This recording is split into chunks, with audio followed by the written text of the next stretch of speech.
রূপে পাপ পাপে মৃত্যু ঈসা পয়গম্বর সাল্লাল্লাহু আলাইহি ওয়াসাল্লামের জামানায় ঈসা পয়গম্বর সফরের জন্য বের হইতেছেন। এমন সময় তার একজন খাদেমকে নিয়ে ঘর থেকে বের হলেন। ওই খাদেমের হাতে একটি ব্যাগ দিলেন। ওই খাদেমের ব্যাগের ভিতরে কয়েকটা রুটি ছিল। ঈসা পয়গম্বর আলাইহিস সালাতু ওয়াস সালাম রাস্তা হাঁটতেছেন। কিছু দূর যাওয়ার পর ঈসা পয়গম্বর বলেন, ও খাদেম আমার, আসো ওই রুটিগুলো আমরা খেয়ে নেই। এমন সময় খাদেমদারি করলেন। রুটিগুলা ঈসা পয়গম্বর এর সামনে দিলেন। ওই রুটি ঈসা পয়গম্বর আলাইহিস সালাতু ওয়াস সালাম খাবার খাইলেন। অবশিষ্ট একটি রুটি রয়ে গেল। ঈসা পয়গম্বর চলতে লাগলেন, খাদেমও চলতে লাগলেন। চলতে চলতে কিছু দূর যাওয়ার পর বললেন, ও খাদেম আমার, আনো বাকি যে অবশিষ্ট যে রুটিটা রয়েছে, ওই রুটিটা আমরা আবার ভাগ করে খেয়ে নিই। এমন সময় খাদিম বলে, না পয়গম্বর, ওই রুটির ব্যাপারে আমি কোনো কিছু জানি না, ওই রুটি আমি বলতে পারি না। ওই খাদিমে ওই রুটি খেয়ে ফেললো, খেয়ে অস্বীকার করলো। ওই ঈসা পয়গম্বর কিছু দূর যাওয়ার পর মরুভূমি এলাকায়, মরুভূমি থেকে কিছু বালু উঠিয়ে এনে তিনটা স্তূপ করলেন। তিনটা স্তূপ করার পর ওই ঈসা পয়গম্বর তিনটি স্তূপের মধ্যে ফুঁক দিলেন। তিনটি স্তূপের মধ্যে ফুঁক দেওয়ার পর সাথে সাথে তিনটি স্তূপ স্বর্ণের তিনটি স্তূপে পরিণত হয়ে গেল। ওই সময় ঈসা পয়গম্বর বলেন, ও খাদেম আমার, প্রথম একটা স্তূপ দেখতেছো, স্বর্ণের প্রথম স্তূপটা আমার। দ্বিতীয় একটা স্তূপ দেখতেছো, এই দ্বিতীয় স্তূপটা হলো তোমার। তৃতীয় একটা স্তূপ দেখতেছো, তৃতীয় স্তূপটা হলো যে রুটিটা চুরি করেছে, ওই রুটি চুরের ওই তৃতীয় স্তূপ। ওই সময় তার মনের ভিতরে লালসা আটকাইতে পারে নাই, সাথে সাথে বলে দিল যে, ও পয়গম্বর, ওই রুটিটা আমি চুরি করে খেয়েছিলাম। ও পয়গম্বর, ওই তৃতীয় স্তূপটা আমাকে দিয়ে দেন। ঈসা পয়গম্বর আলাইহিস সালাতু ওয়াস সালাম রাগান্বিত হয়ে এখান থেকে চলে গেলেন। ওই তিনটা স্তূপ রেখে চলে গেলেন। চলে যাওয়ার পর হঠাৎ করে ওই ঈসা পয়গম্বরের খাদিমের কাছে কিছু সন্ত্রাস ডাকাত আসলো।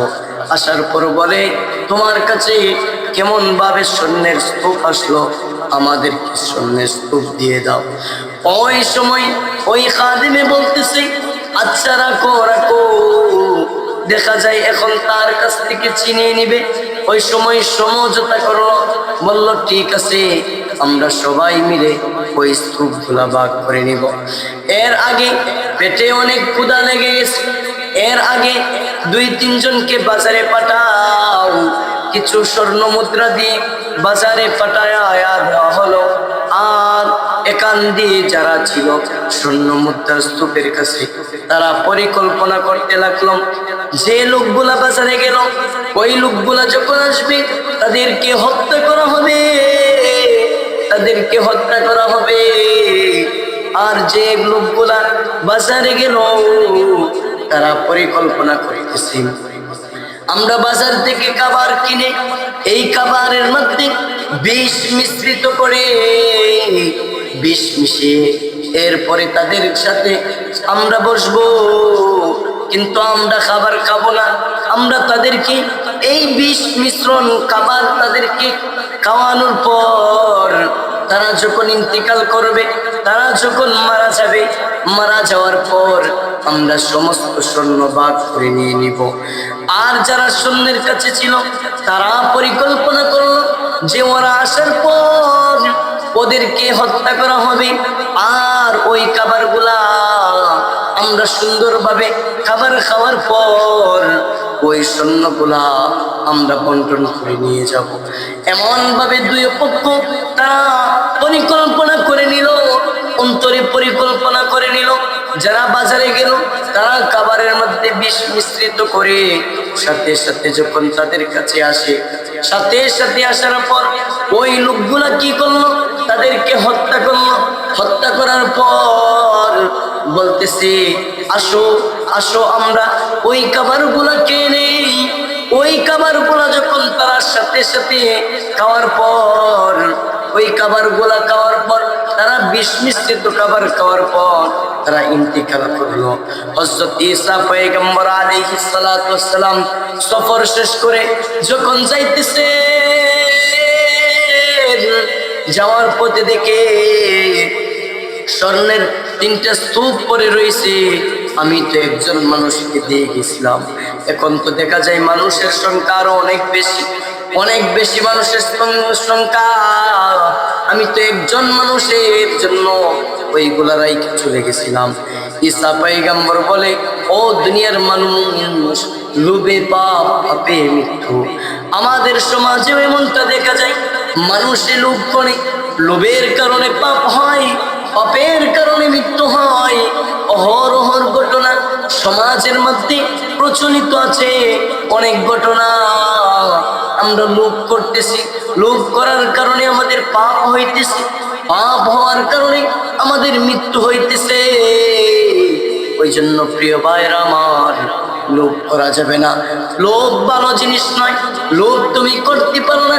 হাদিস শরীফের মধ্যে আসছে, যদি মানুষে হিংসা করে, যদি মানুষে লোভ করে, তাহলে এমন 2টা জিনিসের প্রতি লোভ করতে পারে। কোরআনের হাফেজরা হিংসা করতে পারে, লোভ করতে পারে।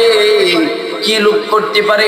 কোরআন নিয়ে লোভ করতে পারে, কোরআন বেশি পড়বে, কোরআন আল্লাহর কালাম, ওই কালামের মর্যাদা তারা বেশি দিবে।